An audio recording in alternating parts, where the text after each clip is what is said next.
বদের আমলের কারণে তার অবস্থা তেমন হবে, তার মাথাটা পর্যন্ত ফেটে যাবে, গরমের তাপে মাথা ফেটে যাবে, মাথার মগজটা পর্যন্ত বের হয়ে যাবে।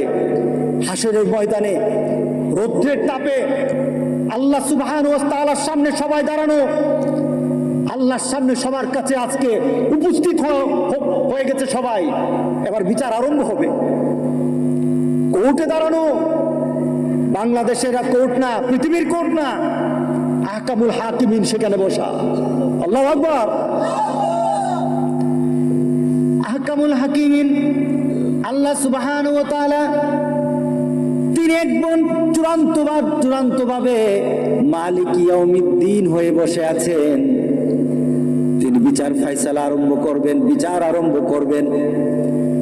বিচারের অবস্থা আল্লাহ সুবহানাহু ওয়া তাআলা, একটা মানুষ যখন পৃথিবীর কোন হাইকোর্টে যায়, পৃথিবীর সামান্য কোন জজ কোর্টে যায়, নিম্ন কোর্টে যায়, তখনই তার কোনো হুঁশ থাকে না।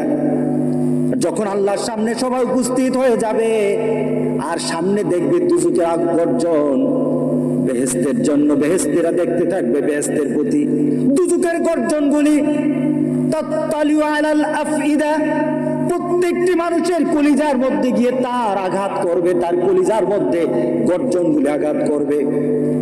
নবীরা পর্যন্ত দুজকের আগুনের আওয়াজ শুনে ভয় পেয়ে যাবে। এটা হলো হাসরের ময়দান। নবীরা পর্যন্ত ভয় পেয়ে যাবে দুজকের আগুনের আওয়াজের। সেই অবস্থায় আল্লাহ সুবহানাহু ওয়া তাআলা একটা ডাক দিবেন হাসরের ময়দানে, ও মুসলমান, কবর কিন্তু আপনার বেশি দূরে না। একটা শ্বাস ভিতরে নিলেন, হয়তো কবর ওই শ্বাসের মধ্যে কবর হয়ে যেতে পারেন।